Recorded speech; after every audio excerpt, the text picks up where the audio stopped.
जिसका भी आंसर जब फटाफट में बताएंगे।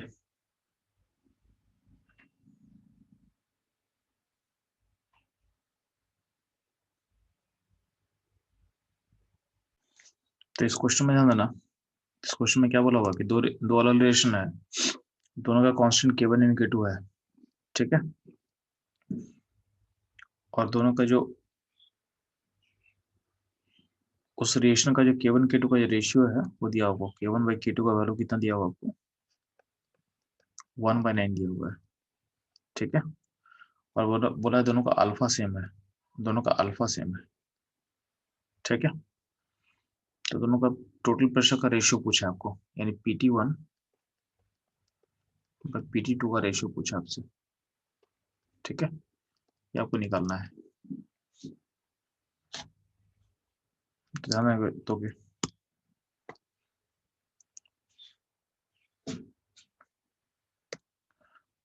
तो ऑपरेशन दिया हुआ, एक रेशियो आपके पास क्या है, x gives 2y,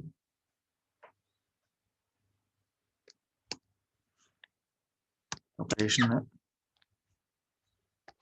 x gives 2y, इसका K1 हम मान लेते हैं, ठीक है, और एक z गिव्स P+Q, इसका K2 है कांस्टेंट। तो बिगिनिंग का मोल को 1 मान ले, तो 1 माइनस अल्फा होगा, ठीक है, तो यहाँ पे क्या 2 अल्फा होगा, यहाँ पे 1 माइनस अल्फा होगा, तो क्या होगा, अल्फा अल्फा होगा, ठीक है। अब टोटल इसमें आप अगर अप्रोक्सीमेशन अप्लाई करो तो देख लेते हैं एक बार, तो अप्रोक्सीमेशन अप्लाई करो तो क्या उसको 1 लिख सकते हो आप, और इसको भी आप 1 लिख सकते हो। टोटल टोटल मोल क्या होगा, तो टोटल मोल होगा, तो मोल टोटल होगा 1+2, 1+ अल्फा इस केस में, पहले वाले केस में, इसको भी आप अप्रोक्सीमेशन अप्लाई करके 1 लिख सकते हो। तो जो जो सिस्टम का मोल है, यानी ये है, यही इसका मोल फ्रैक्शन हो जाएगा, यही क्या हो जाएगा, इसका मोल फ्रैक्शन हो जाएगा, ठीक है। यहाँ पे देखो, यहाँ पे टोटल मोल क्या दिख रहा है आपको, 1+अल्फा दिख रहा है आपको, ठीक है, तो ये इसको भी ऑलमोस्ट 1 ले सकते हो अगर अब अल्फा छोटा होगा, हम लोग क्या जूम कर रहे हैं कि अल्फा इसमें छोटा है, ठीक है, इससे क्या होगा, अपना प्रोसेस फास्ट हो जाएगा, तो जो जो मोल है वही क्या हो जाएगा, मोल फ्रैक्शन हो जाएगा। अब इसका पार्शियल प्रेशर ले लेते हैं, तो यहाँ पे क्या होगा, इसको P1 से, इसका टोटल प्रेशर को हम P1 मान रहे हैं, तो P1 से मल्टीप्लाई कर देंगे तो क्या होगा, ये हो जाएगा P1 इंटू अल्फा P1, इनका पार्शियल प्रेशर हो गया, यहाँ पे क्या हो जाएगा, P2 and P2 alpha and P2 alpha, ए इसका पार्शियल प्रेशर हो गया। अब क्या करना, K1 के बदले हम क्या पुट कर सकते हैं, तो K1 के बदले होगा 2 अल्फा, बेसिकली हम लोग एक और डायरेक्टली हम लोग K1 K2 का रेशियो लेते हैं हम लोग, तो K1/K2 का रेशियो क्या दिया आपको, तो K1/K2 कर लेते हैं हम लोग, तो K1 क्या, तो ऊपर में क्या हो जाएगा, तो हो जाएगा 2 अल्फा P1 का स्क्वायर डिवाइडेड बाई P1, ये हो जाएगा K1। K2 क्या होगा, तो K2 होगा alpha P2 divided by P2, तो यहाँ अल्टीमेटली क्या होगा, ऊपर हो जाएगा 4 टाइम्स P1 ऊपर रहेगा, और नीचे हो जाएगा P2 हो जाएगा, ठीक है। अब चूंकि K1 K2 का वैल्यू कितना दिया हुआ जी, इसका वैल्यू दिया 1/9, आपको निकालना P1 और P2 को, अल्टीमेटली आपको दिख रहा है कि 4P1/P2 का वैल्यू 1/9 है, तो अल्टीमेटली क्या होगा, P1 और P2 का वैल्यू कितना हो जाएगा, तो हो जाएगा 1/36, ठीक है, 1/36, ठीक है। इसमें कोई डाउट है मधु, नो सर। और किसी का आंसर से छोटे तरीके से कोई बनाया तो बताएंगे मेरे को, इससे कोई छोटा तरीका किसी को दिख रहा तो मुझे बताएंगे, कि ठीक है,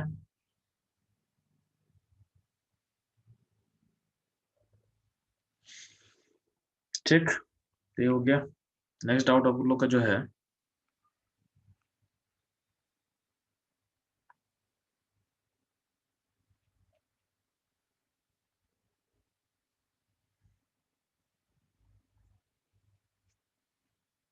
ठीक है, 31 हो चुका है आप लोग का, और डाउट है 43 नंबर, तो ध्यान देना।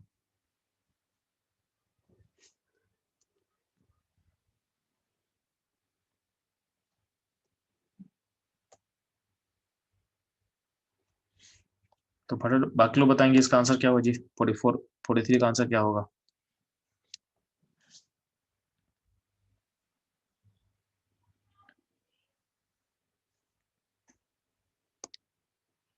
The incorrect match in the following.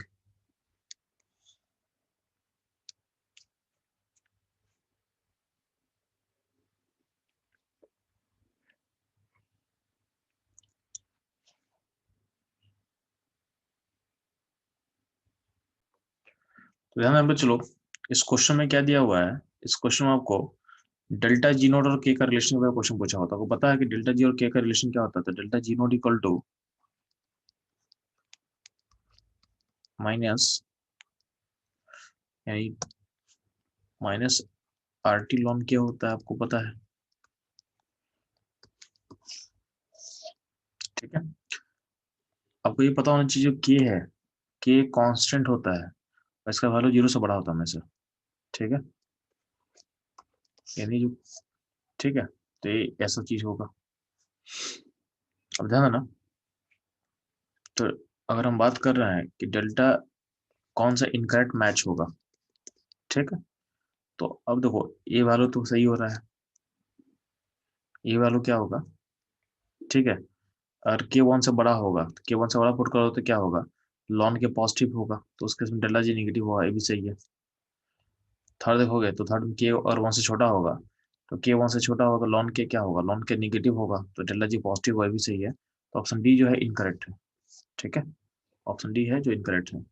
तो प्रांत सिर्फ में बाकी जो भी आंसर दिए सब लोग आंसर सही है, ठीक है। तो जो भी सब लोग आंसर दिए सब लोग आंसर सही है। जिसका भी डाउट था, डाउट क्लियर हो बच्चा आपका? Yes, sir. ठीक है। नेक्स्ट है अगला डाउट है, आई थिंक 41 छूट गया, 41 भी है किसी का डाउट? नहीं 41 नहीं है, ठीक है। नेक्स्ट डाउट है 63 एंड 66।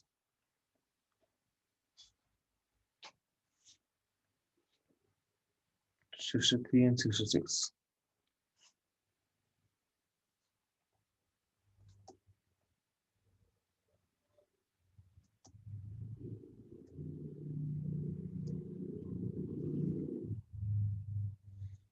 ये क्वेश्चन आयनिक का बच्चा, इसको हम आयनिक पढ़ेंगे तो इसको सॉल्व करेंगे हम लोग, ठीक है। तो इन लोग केमिकल खत्म किया है, तो केमिकल का डाउट ही खत्म करते हैं आज, ठीक है। तो आयनिक खत्म करेंगे तो 63 ऐसे जो भी बचा हुआ डाउट्स खत्म करेंगे, ठीक। तो ये रहा आपका नेक्स्ट। तो जे मेन का पेपर खत्म हुआ, जे एडवांस के कुछ कुछ डाउट है तो उसको देखते हैं एक बार।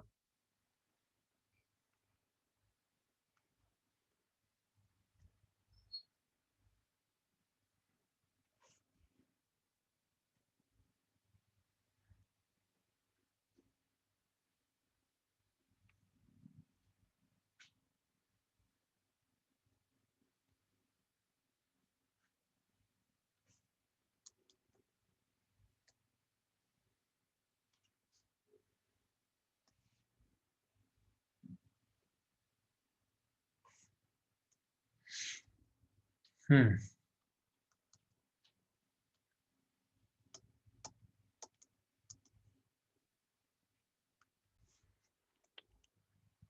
अब लोग सारे लोग क्वेश्चन 7 ट्राई करना एक बार।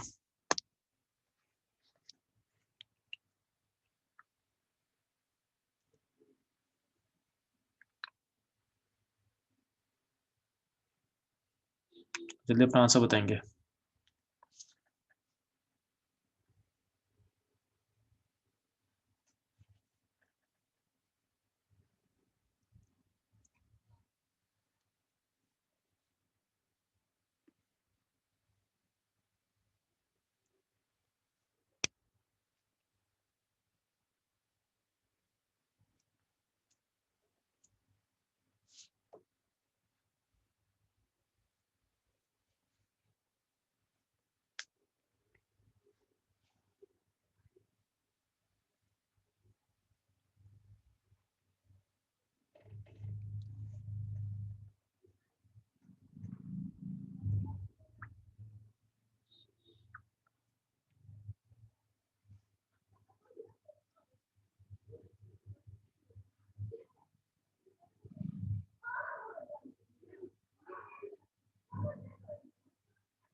तो आप लोग का ऑप्शंस मेरे पास आ चुका है, ठीक है। वो ट्राई करते हैं, देखते हैं फिर किसका ऑप्शन सही है, मैं बताता हूँ आप लोग को, ठीक है।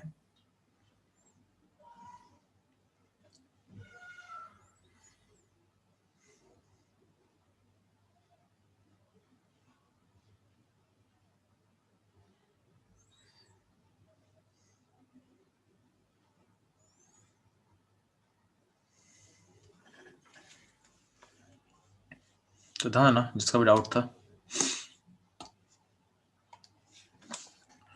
आपके पास एक रिलेशन दिया हुआ है N2 + 3s2 gives 2n3। और इस रिलेशन का KP दिया हुआ KP, ठीक।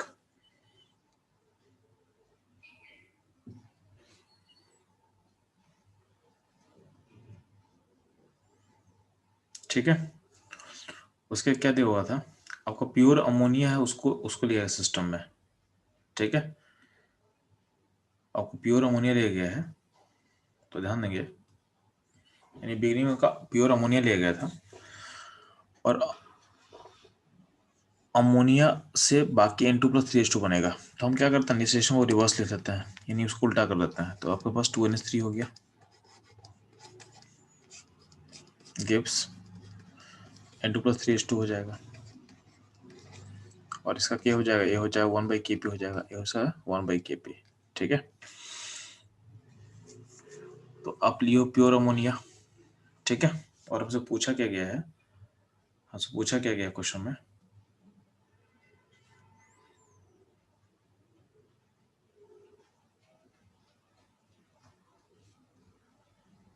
हमसे पूछा गया पार्शियल प्रेशर ऑफ अमोनिया पूछा गया है, एट इक्विलिब्रियम पूछा गया है, ठीक है।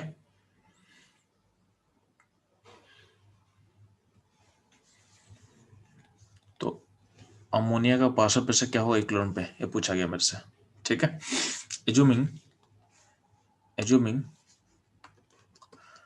पी टोटल ग्रेटर होगा अमोनिया का प्रेशर से, यानी इस एजम्पशन के साथ आपसे पूछा गया है, ठीक है। देखते हैं, ट्राई करते हैं क्वेश्चन को। मान लेते हैं कि अमोनिया का अगर 1 मोल लोगे, तो यहाँ से अल्फा टूटेगा, तो यहाँ पे क्या बनेगा, यहाँ से आपका α/2 बनेगा, यहाँ पे 3/2 अल्फा बनेगा।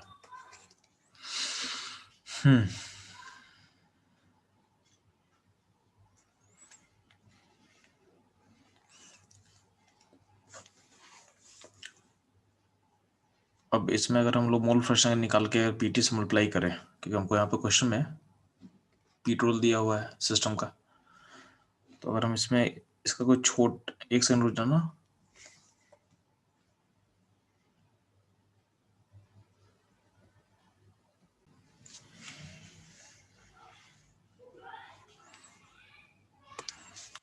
चलिए सो क्वेश्चन हम लोग ऐसा सोचेंगे, ध्यान देना। हम एज्यूम क्या कर रहे हैं कि आपका इक्विलिब्रियम में प्रेशर क्या है, आपके पास है पीटी है अमोनिया का। हम एज्यूम करें कि अमोनिया का प्रेशर शुरू में 2p लेते हैं, तो 2p का सारा प्रेशर क्या होगा, कन्वर्ट हो जाएगा, ठीक है। क्योंकि अमोनिया का जो प्रेशर बचेगा ऑलमोस्ट पी टोटल के साथ नेग्लिजिबल है, तो हम एज्यूम कर सकते हैं कि जितना भी अमोनिया का प्रेशर है वो कन्वर्ट हो चुका है किसमें, N2NH2 में। तो इसको प्रेशर हम क्या बोल सकते हैं, इस प्रेशर को बोल सकते हैं P, ये हो जाएगा 3p हो जाएगा इस रेस्पेक्ट में। तो इन सारे का सम PT होगा, तो इन सारे का सम में जो अमोनिया का प्रेशर उसको हम नेगलेक्ट कर सकते हैं, तो क्या हो जाएगा, तो हम लिख सकते हैं कि 4p + 3p = PT, यानी P = क्या होगा, PT/4। तो इन टर्म्स ऑफ PT आपका जो N2 का प्रेशर क्या होगा, ये हो जाएगा PT/4 हो जाएगा, और ये हो जाएगा 3PT/4 हो जाएगा, ठीक है। और ये हो जाएगा P(NH3) हो जाएगा। अब इसका जो KP होगा, तो इसका KP 1/KP हम लिख चुके हैं ऑलरेडी। तो ये अगर 1/KP होगा, तो 1/KP = क्या होगा,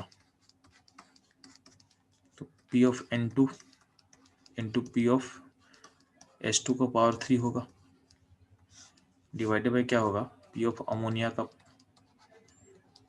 प्रेशर का स्क्वायर होगा। तो आपको P ऑफ अमोनिया चाहिए ना, तो अमोनिया को लेफ्ट ले, KP को राइट ले ले,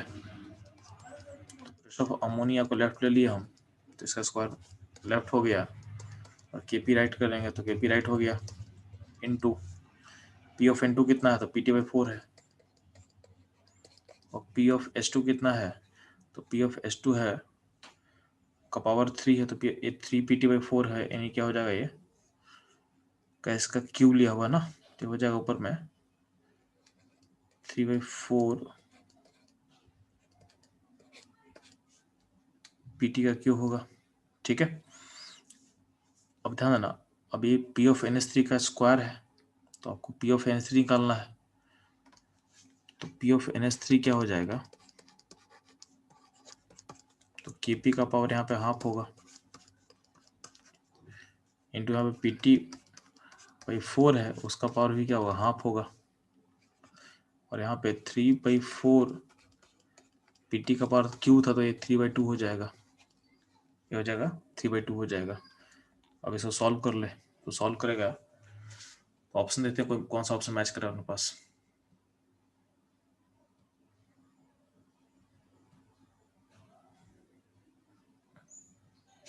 तो देखोगे ऑप्शन बी मैच करेगा, ऑप्शन बी मैच करेगा। ठीक है,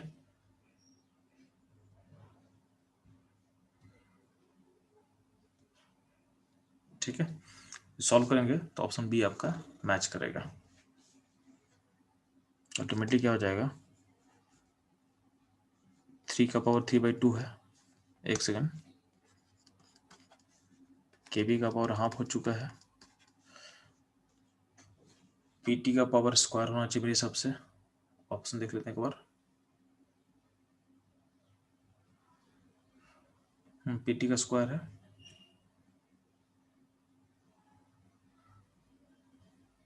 ठीक है, और नीचे क्या हो जाएगा, तो नीचे 2 और यहाँ पे 8 हो जाएगा।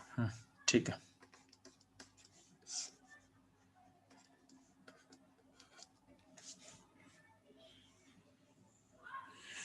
ठीक है, इससे अच्छा बाकी लोग का अप्रोच किया था बच्चा इस क्वेश्चन में, आप लोग कैसे सॉल्व किए थे, number of node sir P to P लेके ये सही सर। सेम तरीके से, sir P to P, then 3P plus P equal to 4P, Kp equal to 3P का whole cube P। अच्छा सेम मतलब प्रेशर लेके सॉल्व किया ना, सिर्फ में कैसे लिया था आप सर के बच्चा, मोल लेके, नंबर ऑफ नोड। तो मोल 1 माइनस अल्फा अल्फा अल्फा इस तरह लेके चल गए थे क्या, हाँ सर वैसे। ठीक है, दिशा सर ने कैसे सॉल्व किया था बच्चा,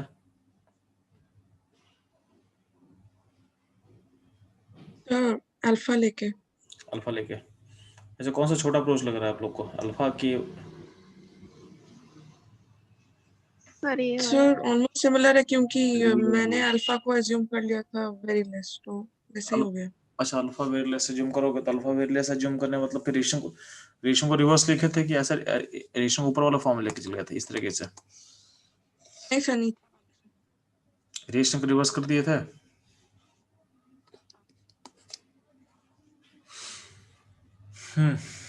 सर। ठीक है,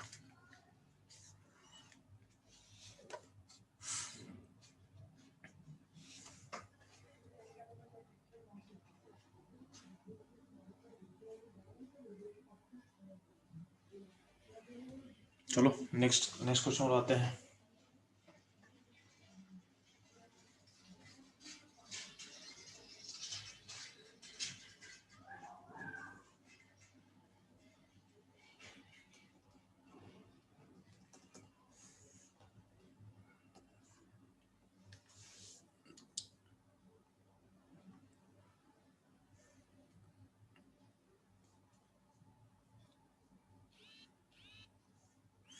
पहला जो डाउट है आपका 1340,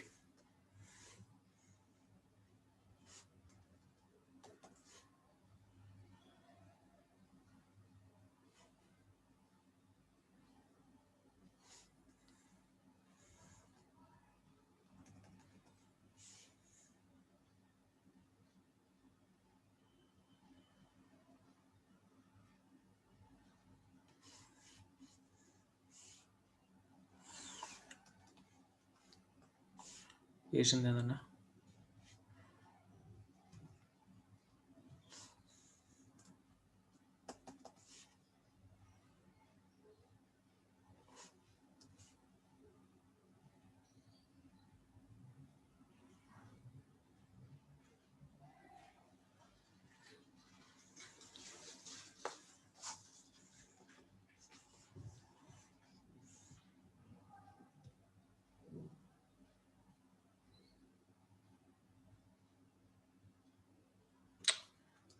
एक सेकंड होल्ड करो आप लोग बच्चे लोग क्वेश्चन 30 सॉल्व करेंगे।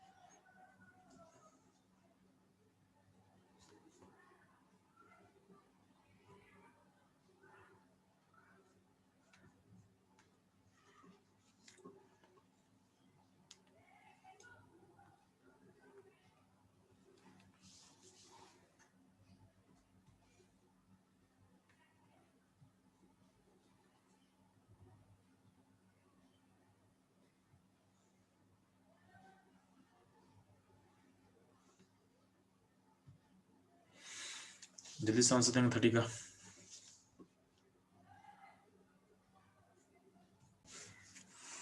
इस क्वेश्चन में क्या करना है चलो हम लोग को 30 में,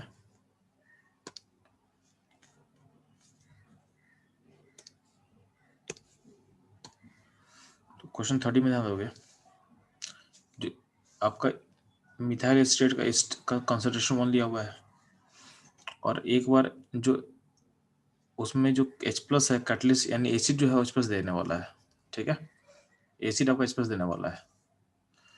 तो बोला गया है तो initial rate of hydrolysis of methyl acetate by a weak acid is 100 times lower होगा that of strong acid HX at 1 molar at 25 degree centigrade. आपसे पूछा गया है K ऑफ वीक एसिड, बोला गया है K ऑफ वीक एसिड, ठीक है।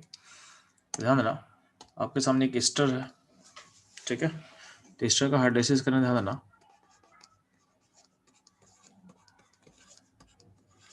तो इसका हाइड्रोलाइसिस करने में H+ कैटलिस्ट की तरह काम करता है, यानी इसको रिएक्टेंट की तरफ ये रिएक्टेंट की तरह कंज्यूम होगा प्रोसेस में। तो जो रेट होता है, तो रेट जो हाइड्रोलाइसिस का होगा, तो रेट में आप लोग H+ लिखोगे और एसीटेट का कॉन्सेंट्रेशन लिखोगे, यानी एस्टर का कॉन्सेंट्रेशन लिखोगे। तो रेट 1 में हम मानते हैं कि ये वीक एसिड से आ रहा है और रेट 2 जो है, रेट 2 है वो आ रहा है स्ट्रॉन्ग एसिड से। इसमें एस्टर का कॉन्सेंट्रेशन दोनों में फिक्स रहेगा। तो R1/2 जब करेंगे ना, तो ऊपर होगा H+ from the source weak acid से और नीचे होगा H+ का सोर्स का होगा स्ट्रॉन्ग एसिड। तो आपको पता है कि स्ट्रॉन्ग एसिड जो होता है वो फुली टूटता है। तो यहाँ पे अगर 1 लेंगे स्ट्रॉन्ग एसिड का, तो इसे H+ कितना निकलेगा, तो H+ निकलेगा 1, ये निकलेगा 1, ठीक है। तो ए रेट का रेशियो कितना है, ये 1/100। और आपको पता है कि H+ जो वीक एसिड का H+ होगा, कॉन्सेंट्रेशन होगा, वो क्या हो जाएगा, तो 1/100 into H+ from strong acid, यानी ये हो जाएगा, अब ये चूंकि 1 है तो ये 1/100 हो जाएगा, ये हो जाएगा 1/100 हो जाएगा। अब ध्यान देना आपको वीक एसिड का K पता करना आपको, तो वीक एसिड HA होता है, तो HA टूटेगा कैसे, तो H+ में Na- में, तो जितना H+ होगा उतना ही क्या होगा, A- होगा। तो चूंकि स्टार्टिंग में से 1 मोल लिए हो, तो यहाँ से जितना, तो ये H+ है 1/100, तो A- भी क्या होगा 1/100 होगा। चूंकि बहुत लेस अमाउंट है, तो यहाँ पे जो 1 - x होगा उसको ऑलमोस्ट x क्या है, x है 1/100, तो इसको आप ऑलमोस्ट इक्वल टू 1 लिख सकते हो। x क्या है, x है 1/100, इतना टूटा है ना, तो इसको आप 1 मान सकते हो। तो आपका जो K होगा वीक एसिड का, K क्या हो जाएगा, तो H+ का कॉन्सेंट्रेशन, A- का कॉन्सेंट्रेशन डिवाइडेड बाई HA, यानी क्या होगा 1/100 इंटू 1/100 डिवाइडेड बाई 1, यानी हो जाएगा 1/10 का पावर 4, यानी हो जाएगा 10 का पावर -4। ये हो जाएगा आपका वीक एसिड का K वैल्यू 10 का पावर -4, ठीक है। इसमें कोई डाउट हो चलो आप लोग पूछ सकते हैं, इसमें कोई डाउट है किसी को, नो सर। ठीक है।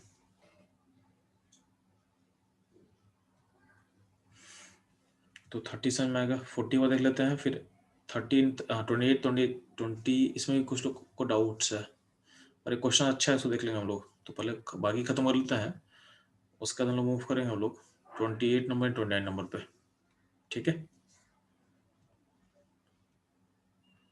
तो पहले 40 खत्म कर लेते हैं एक बार।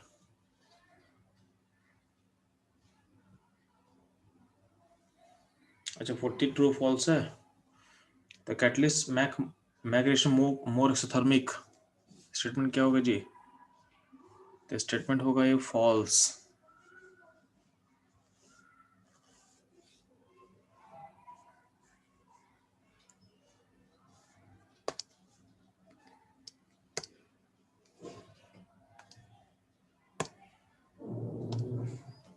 ठीक है, ये फॉल्स होगा।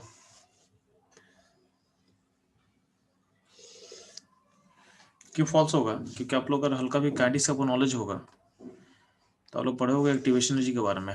तो आपका रिएक्टेंट यहाँ होता है, और प्रोडक्ट अगर मान लेते हैं यहाँ पे, मान लेते हैं पी यहाँ पे है, तो ये ऐसे होकर जाता है, और इसको हम बोलते हैं एक्टिवेशन एनर्जी, इसको बोलते हैं एक्टिवेशन एनर्जी। तो कैटलिस्ट होता है प्रोसेस का। तो अगर इसको मानते हैं कि ये अनकैटलाइजेशन है, तो कैटलाइजेशन कुछ ऐसा होता है। तो कैटलिस्ट क्या करता है? एक्टिवेशन एनर्जी को घटाता है। बट जो डेल्टा एच है, डेल्टा एच जिसको बोलते हैं हम लोग, आर और पी का जो डिफरेंस होता है उसको डेल्टा एच बोला गया है। तो डेल्टा एच के हाइट पे कैटलिस्ट का कोई इम्पैक्ट नहीं होता। डेल्टा एच यानी डेल्टा एच का जो हाइट होता है उसको कैटलिस्ट चेंज नहीं करता है। तो यहाँ पे ये स्टेटमेंट हो जाएगा फॉल्स। ठीक है, लक्ष्मी मधु किसका डाउट था ये? लक्ष्मी। ठीक है, क्लियर बच्चा? Yes, sir.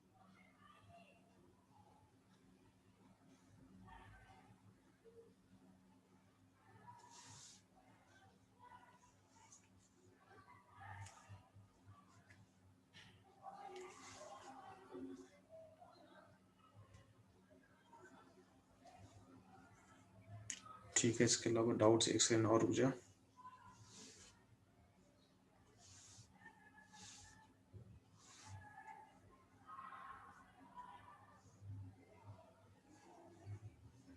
Topic 2 41 and 49।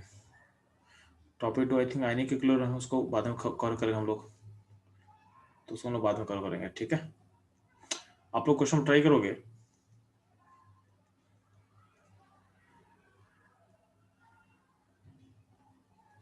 पहले तो 28 आप लोग ट्राई करो, 28 ट्राई करो, और 28 का answer more than one correct possible है। तो 28 का आंसर ट्राई करना है फास्ट।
तो ध्यान दोगे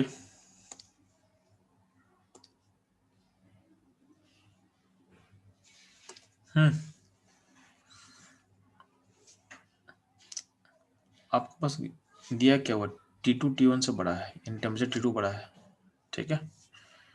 और क्या दिया है, log K का जो रेशियो है temperature T1 and log K का T2 का, और T2/T1 से बड़ा है, ठीक है।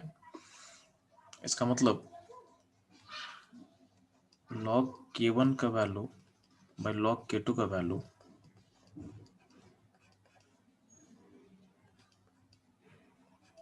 T2/T1 से बराबर नहीं है, बड़ा है, ठीक है।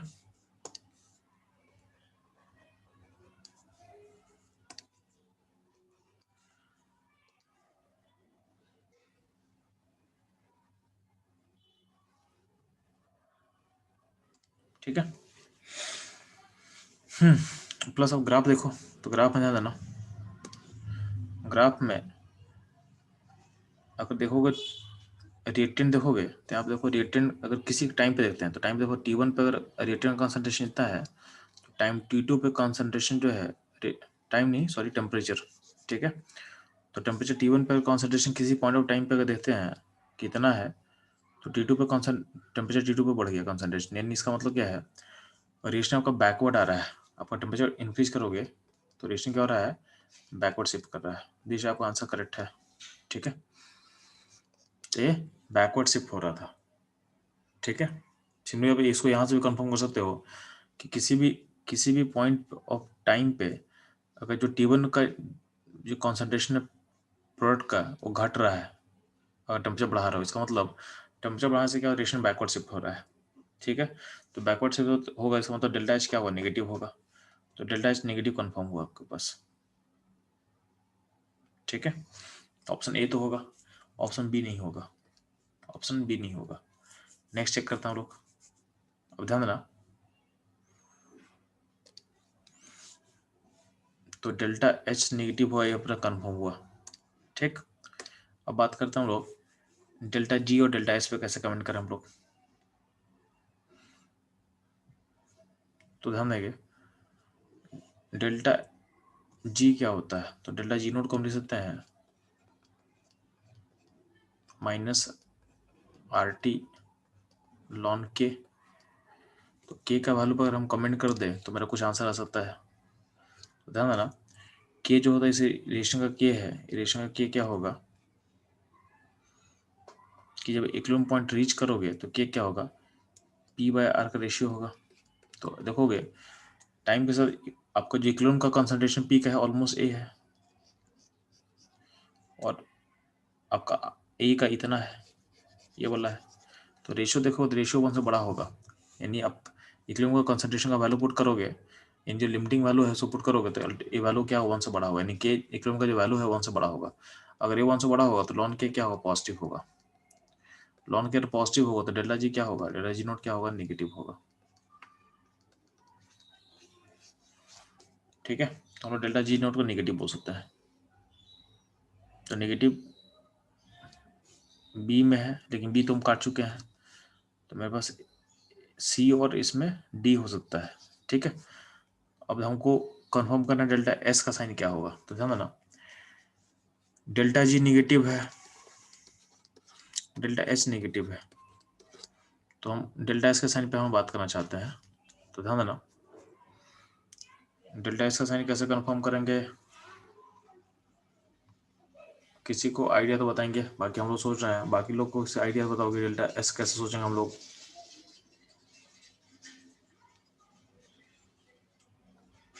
डेल्टा जी नेगेटिव कंफर्म हो गया, डेल्टा एच नेगेटिव कंफर्म हो चुका है, डेल्टा एस पे कमेंट कैसे करेंगे दिशा, डेल्टा एस पे कमेंट कैसे करेंगे जी।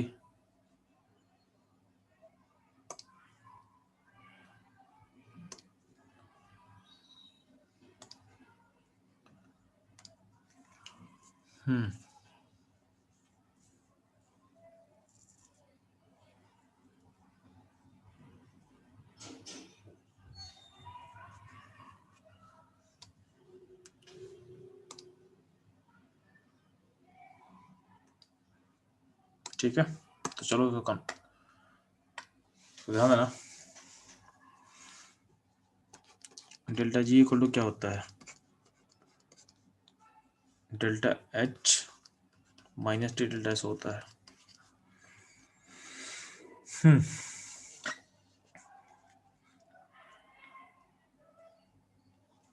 तो ध्यान देना, हम बात कर रहे हैं डेल्टा जी वन का, तो डेल्टा जी वन के लिए क्या हो जाएगा, delta H minus T one delta S हो जाएगा, और डेल्टा जी टू के लिए क्या हो जाएगा, पॉइंट टू पे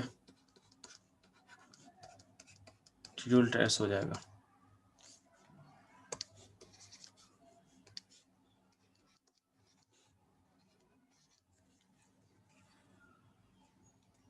अब हम लोग इसमें अगर रिलेशन ढूंढ सकते हैं क्या, कि जी वन जी टू को आपस में इक्वेट कर सकते हैं क्या,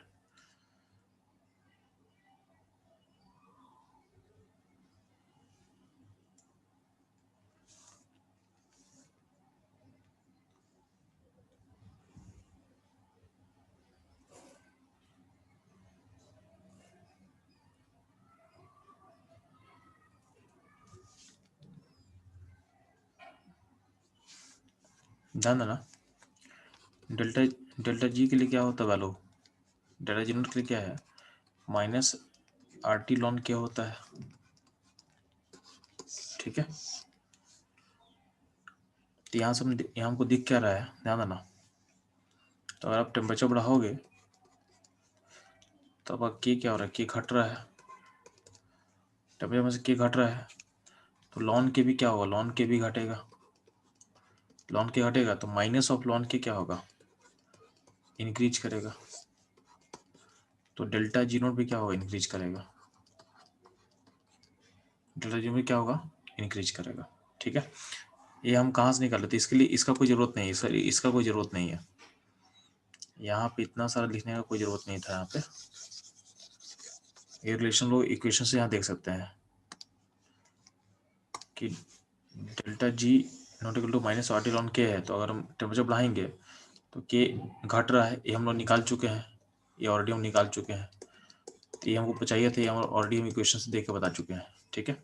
तो के घटेगा तो लॉन के भी घटेगा, तो माइनस लॉन के क्या होगा, बढ़ेगा, तो डेल्टा जी नोट भी क्या होगा, बढ़ेगा। अब ध्यान देना, अब आपका डेल्टा एच नेगेटिव है, डेल्टा एच नेगेटिव है, तो टेम्परेचर बढ़ाने से, तो डेल्टा एच जब नेगेटिव है क्वेश्चन में, ये पता है आपको, तो टेम्परेचर बढ़ाने से डेल्टा जी नोट कब बढ़ेगा, तो जब डेल्टा एस भी क्या होगा, नेगेटिव होगा, ठीक है। क्योंकि अगर डेल्टा एस पॉजिटिव होता तो टेम्परेचर बढ़ता तो क्या होता, टी डेल्टा एस पॉजिटिव होता तो उसका माइनस साइन लगता, तो और डेल्टा जी को नेगेटिव करता, और डेल्टा जी को नेगेटिव करता, लेकिन यहाँ पर टेम्परेचर बढ़ाने से हो क्या रहा है, टी को बढ़ाने से हो क्या रहा है कि डेल्टा जी नोट का जो वैल्यू है वो इंक्रीज करना चाहिए, तभी पॉसिबल है जब डेल्टा एस नोट क्या होगा, नेगेटिव होगा, ठीक है। तो ये आप सोच सकते हो, आप सोच सकते हो, इसका मतलब डेल्टा जी नोट का जो साइन होगा क्या होगा, ये होगा नेगेटिव होगा। तो इस क्वेश्चन का आंसर क्या होगा जी, तो इसका आंसर ए होगा एंड सी होगा, ठीक, ए एंड सी, ठीक है।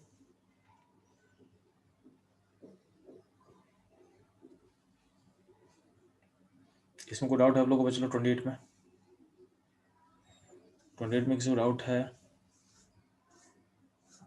नहीं, ठीक है। नेक्स्ट आप लोग क्वेश्चन सॉल्व करोगे, क्वेश्चन नंबर 29, क्वेश्चन 29 ये भी अच्छा क्वेश्चन है, इसको सॉल्व करो एक बार आप लोग।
दिशा अपने आंसर का लॉजिक बताएंगे।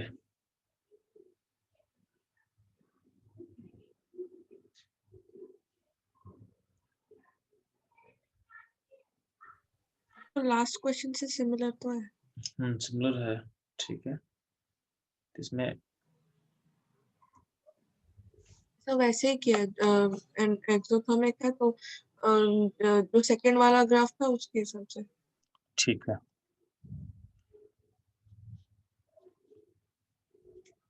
ध्यान देना बच्चों लोग। सर ने आपका आंसर सही है, सर ने आपका आंसर सही है, तो ध्यान देना। मूर्ति आपका भी आंसर सही है।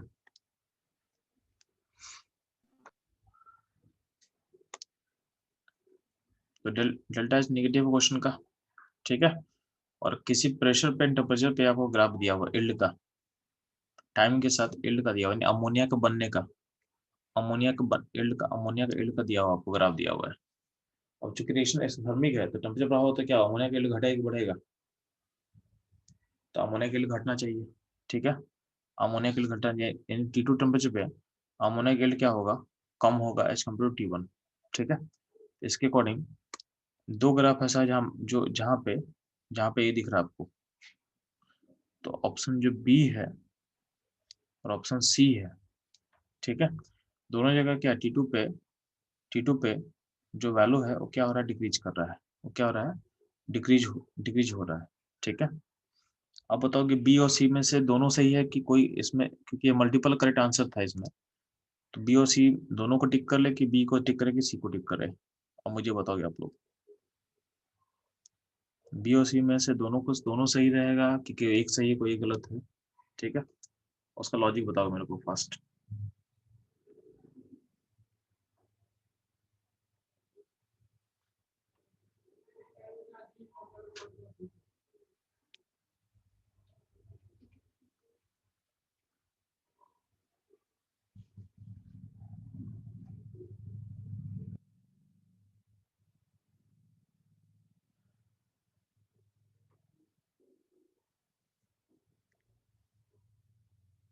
जल्दी फास्ट, बी और सी में से क्या करना जी?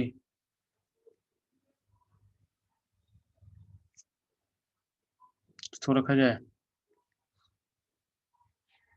तो बी और सी में डिफरेंस क्या ध्यान देना। जो सी में बोला गया कि जो इल्ड का जो परसेंटेज है, जो भी इल्ड परसेंट है, वो T1 पे हमेशा ग्रेटर होगा देन T2। T2 हर पॉइंट पे नीचे घटेगा, T2 हर पॉइंट नीचे घटेगा। और बी में क्या बोला गया है कि कुछ पॉइंट तक इनिशियली क्या है, T2 का इल्ड ज्यादा है और एक पॉइंट के बाद T2 घट रहा है, यानी इक्वलिब्रियम पॉइंट पे T2 घटेगा, ठीक है। तो इसमें दोनों को, इसमें क्या सही रहेगा आप लोग के लिए बताएंगे मेरे को।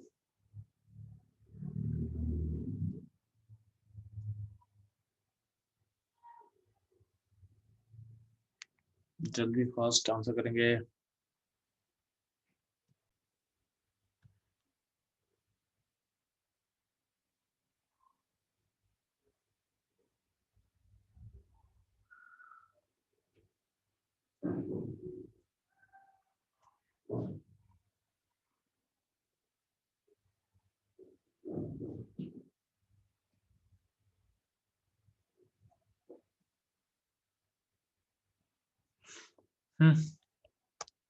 तो ध्यान देना, हम लोग बोल चुके हैं सब बी और सी दोनों में अपना यील्ड घट रहा है, तो बी और सी में से कोई आंसर करेक्ट कर सकते हैं हम लोग। ठीक है, तो इसमें इतना बोल सकते हो कि इनिशियली जो टेम्परेचर, अगर टेम्परेचर हाई होगा तो इनिशियली क्या होता है, कोलिजन ज्यादा अगर होगा तो इनिशियल यील्ड में भी उसके कारण ज्यादा हो सकता है।